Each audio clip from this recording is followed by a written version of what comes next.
So I need ideas for my blog because I routinely find that it's my that time of the week to write a new blog post, and you don't frickin' know what to write about. I mean, it's not like I feel like always updating you on everything I'm doing or anything like that. So I'm asked. So I asked Gemini here. For anyone that doesn't know, Gemini is Google's AI. So I asked it to give me 100 sci-fi fantasy related questions that are common Google searches. Why common Google searches? Well, the hope is someone types this into Google and my blog post pops up somewhere in those search results that they then click and then they read my post and hopefully I make a new fan. Baby steps. It is recording. Yeah. Okay, so let me just adjust the timing. Let's see if that's good. Is it going to Gitties? Okaysies. Okay, so now, of course, it starts with like a bunch that are just more specific. Which I'm not going to do any of these because these require like a deep dive into a specific canon, and a lot of these canons I don't have that kind of in-depth knowledge of. I mean, like, there's some of these, a lot of these questions, and of course, a lot of these questions are either it's a specific 1 to 2 word answer really isn't discussion worthy, or it doesn't have a definitive answer. So I'd be running around in runs. So it's like, is Deckard a replicant? I mean, this is a very debated topic within within Blade Runner. I mean, how did Palpatine return to Rise of Skywalker? Plot hole. How old is Yoda when he dies? Is Gandalf human or god? He's wizard. It's like, why do dialects hate everything? Like, do they hate everything, or are they just malcontents? I don't know. Doctor's real name, I don't think that's ever been answered. Then again, I don't think I've seen a Doctor Who episode since, like, the first couple episodes of, Julie Whittaker. What is a warp core? It's a motor. Some things are not that interesting.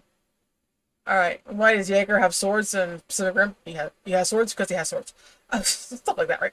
Now here, next, like, this category is, like, world building and lore. This would be more interesting.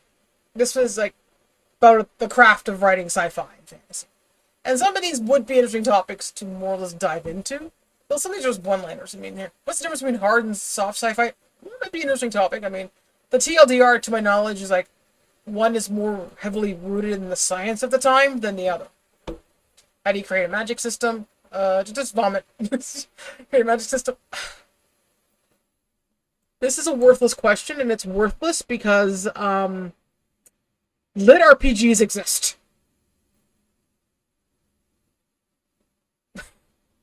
Okay? Like, best tropes for dystopian worlds. That would be interesting. How far is a parsec? You could Google this and get a specific answer. I believe a parsec is a specific unit of measure. There it is. Right here. Wikipedia. Relatively trustworthy.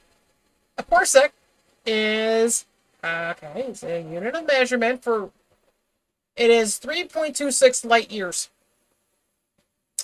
or 30.9 trillion kilometers. So, there.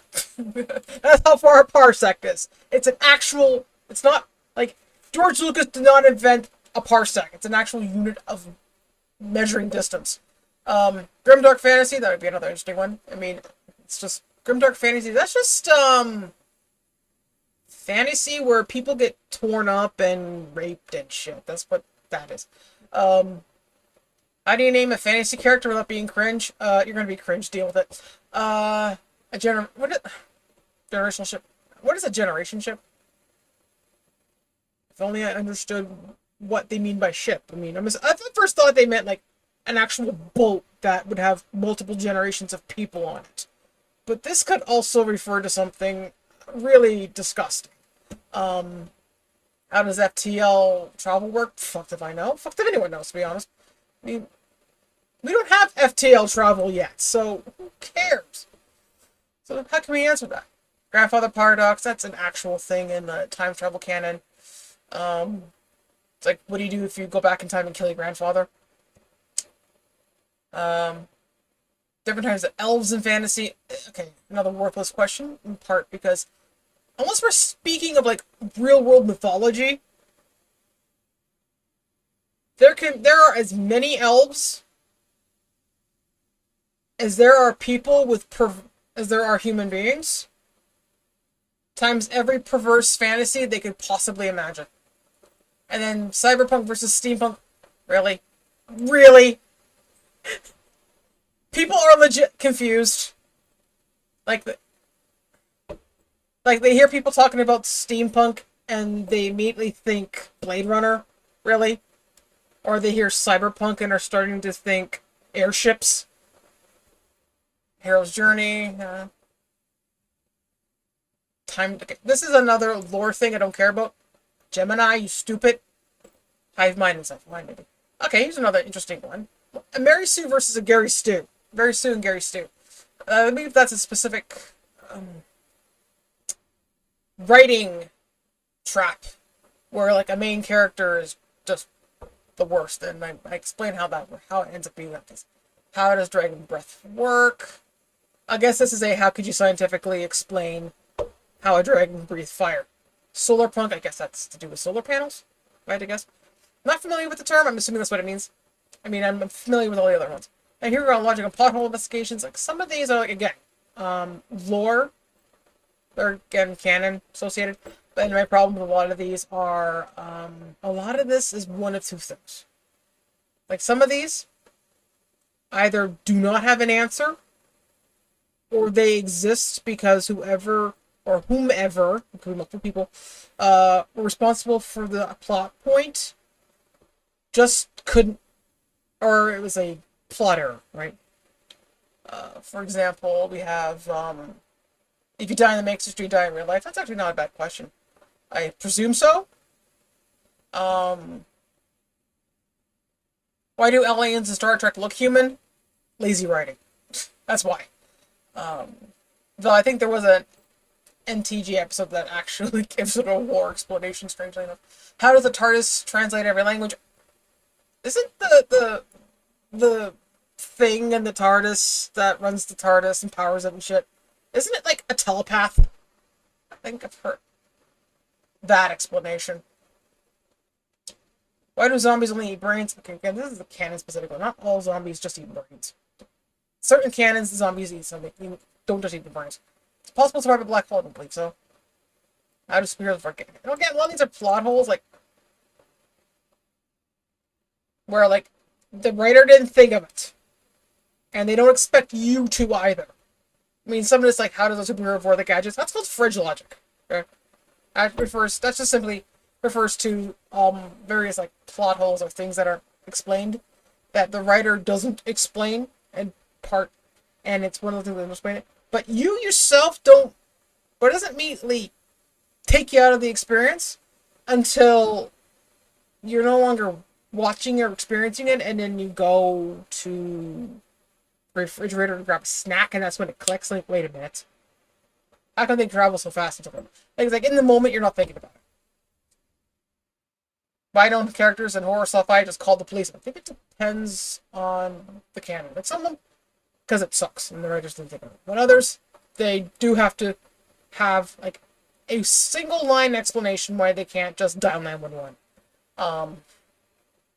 And I think this one is also like, which canon are we speaking? Version of the canon are we speaking of? Can a robot have a soul? I mean, we don't even know if souls are real. Never mind if a machine can have one.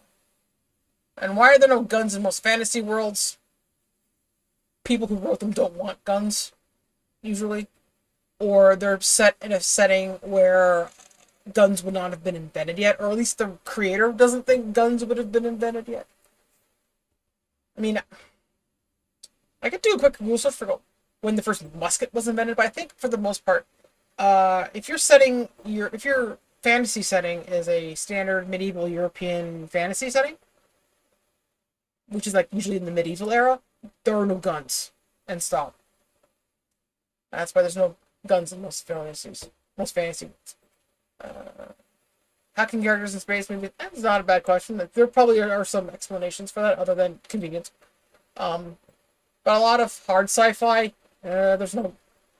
They usually have to explain how there's gravity on a spaceship, or everyone's just floating around. And if you travel at the speed of light, what do you see? Who knows? And then who would win? Like, these are just stupid. I'm not gonna do any of these because they're dumb.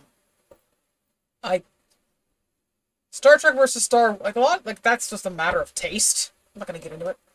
Enterprise versus Star Destroyer, which is stronger? Well, okay. Well, this is a stupid one, and I'll tell you why this one's stupid. Um, which is stronger? A yacht or an aircraft carrier? That's why this question is stupid. Alright, is the Xenomorph stronger than the Predator? Who knows? Alright, most powerful weapon in sci-fi. That's a debate topic that is not that interesting. Can Superman be killed by magic? I'm sure there was a comic that went into that. Geralt of Riviera faster than a human? Possibly. Never played the Witcher game, so I can't comment completely. War versus Cybermen? Who wins a war? I think they would win for different reasons. Alright. Next is like history and genre origins. Which, not interesting, in part because this is a Googleable and there's a definitive answer for this. It's like, I mean, I probably know the answer to some of these right now. I mean, what was the first what was the first science fiction novel? It's Frankenstein by Mary Shelley. Who is the father of science fiction? A woman wrote the first book, jackass. Though I'm sure there's a dude that's taking credit for this. Is Frankenstein sci-fi or horror? It's both. It can be both. Where do the orcs come from? I believe it's Fae. I think they're Fae. Some sort of Fae thing that got translated. Like, I know the concept of an orc predates Tolkien. Alright, what are the origins of steampunk? Okay, it's sci-fi from the Victorian era. So, where they imagined that future technology would still be powered by steam. Because they use steam because steam is what Victorians would have been familiar with. Because, I mean, everything they would. Who wrote the first Dying Earth story? I have no idea. Why is it called speculative fiction? Okay, the speculative fiction thing is because this has to do with the fact that sci-fi or science fiction started to become associated with a lot of schlock, usually meant to target young men that are just about like shooting aliens and shit. So a lot of stories that weren't that, but were still sci-fi, want to be called speculative fiction. I mean, Handmaid's Tale is speculative fiction, even though it's arguably science. Even though wait, that's science fiction. Yes, it is. But if you ask Margaret Atwood, if you go up and tell her, "Oh, I like Handmaid's Tale, such a great piece of science fiction," she's like, "No, no, no, it's speculative fiction." Don't believe me? Look that up. Don't take my word for it if you think I'm full of shit. Because the term science fiction in a lot of circles is a dirty word. Though speculative fiction is meant to encompass both hard and soft sci-fi, as well as things that would be normally considered fantasy.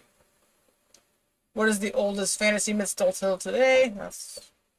I'm not a mythologist person. How did Asimov change sci-fi? I think he might have, I think he might have been the precursor to cyberpunk. And the golden age, I mean, according to Trump, we're living in a golden age right now, so who knows when the golden age is. The what-if science realisms are... This one's kind of maybe interesting to go into. What would happen if the moon disappeared? I mean, that's interesting. More of a sciencey one than what I would do, but yeah, that's kind of cool. Can we actually terraform Mars? It would take a very long time.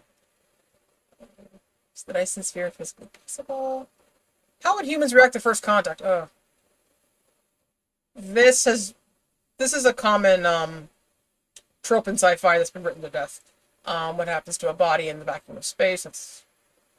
That's not an interesting blog article for me to write. I mean, one, science. Two, this is more of a science topic than anything else. And two, well, we kind of have an idea. And it's not... You're not really picking my brain or anything. Can we ever build a real lightsaber? Probably not. Time travel theory possible. Okay, here's another one. Here's one I could probably sort of speak on because I do have a degree in computer science. What are the ethical risks of AI? I could probably get into that. And a lot of them are not just the surface. Well, you can make deep fakes. You can undress people and make revenge porn with it, and you can You can use it in propaganda machines, and you can have chatbots talk people into suicide and shit like that, right? How many habitable planets on the galaxy? We have no. Can dragons actually fly with their wing-to-body ratio? Okay, this one's a bullshit one because it depends on the dragon, it depends on the canon, it depends on what we're calling a dragon, right? Here we are. So fan theories and deep lore. These ones are also I'm not going to do these. Especially, these ones are big to Sith Lord. Seriously. People care. Seriously. Was the entirety of Harry Potter just in his head? People are... Isn't most film and television inside of this kid from St. Elsewhere? All Pixar movies in the same universe? It could be. But there are creators that do that. Is Neo actually the one, or is it Smith? I mean, Agent Smith? I've only seen the first one, so I don't really answer. It's meaning of 24 in the Hitchhiker's Guide. I think it was I think a computer was asked, like, what was the meaning to life and everything, and the computer just spat out 42. Blade Runner in the same universe. Interesting connection there. Is Mad Max a ghost or a human? Don't know enough about Road Warrior. And is the Force just midichlorians? A lot of people have made this point to death that defining the Force as a thing in the blood that is a hereditary condition ruined the Force in Star Wars. And then here's like writing stuff. And these are questions that I don't have an answer to. Like, how long should sci-fi novel be? I think there are like industry recommendations in that, but I'm a self-published author, and one of the reasons why I'm going this route is because a lot of these are bullshit. Like, how long should it be? I don't know.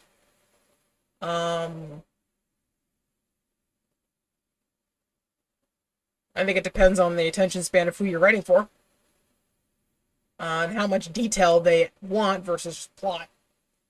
How do I get a fantasy book published? Have you tried Amazon? Amazon KDP? I know there's a few others that do this. I'm just saying. Do I need a map for my favorite fantasy novel? This is why I don't number my books in a series. I mean, you may have noticed that Guide for Madness is not book 2 of Echoes of the Godsworn Whispers. It's simply a part of. Because if I told some readers will see that it's book 2 and be like, oh, okay, whatever, and we'll just buy the book and read it. Others will see that it's book 2 and be like, oh, so I must get book 1 then, in order for book 2 to make sense. And then you have other readers like, oh, it's book 2. That means I need book 1 for book 2 to make sense, and that's just too much of a risk for me, time risk, and possibly money risk for me to put into this, so I'm gonna move on. And if you ever wonder why you keep seeing, like, Reality Crisis and, like, Marvel and whatnot, that's why. Because they know that you can't get, that when you get to a certain size, a lot of new people are like, I need to go through all of that lore and all of that material just for I can join in now and it makes sense to me. So they don't do it. How do I get a plot twist? Fuck do I know? I'm on my 6th book, and I have no fucking idea. So, that's Gemini. Some of these I might get into in future blog posts, but I think I just wanted to make this video because I kind of wanted to rant about it. Rant a little. I mean, I personally don't think AI is the end of it. It's not the end all. It's not the end all. It's not the end of art. It's not the end of writing. It's not the end of love. Not the end of human work. But it's also not the end all be all. It's not the end all be all that a lot of people, some people wish it was. I really do think that give it a once the dust settles a little, you will like you will start probably finding work that is AI augmented, not necessarily AI made generated, but AI augmented, where something a human being, we'll take like a human being will sit down and write a piece of poetry, and then ask an AI to give it music, or a human being will strum a melody on a guitar or on a recorder or whatnot, and then ask an AI to give it an accompaniment. Or you may have a case where somebody writes up a script and then asks AI to make the video based off of the script. It's going to be stuff like that. It's not going to be everything was done by the AI. Because that's usually how you get generic slop. And even in those scenarios, right? And a lot of companies who've decided they're going to lay everybody off and replace them with AI are learning the hard way. No, you still need humans. You still need humans. So I'm not entirely against AI, but I also acknowledge, as I implied in the ethics question, like, it's not. I mean, yeah. That it's gonna make it easier to lie to people. It's gonna make it easier to spread bullshit. Yes, it's gonna make it easier for people to generate material and upload material that they probably shouldn't, like revenge porn. I mean, I'm not gonna naively say it's evil or it's not. I mean, there's lots to unpack. But alright, I think I'm done ranting. How long have I ranted for? Okay, there's no fucking way I rambled off for 20 minutes. But, okay, maybe I did. So, I guess this is going to be stop record, put on my YT, this will be my blog post for the week. Bye-bye, everybody. Yeah, womp womp indeed.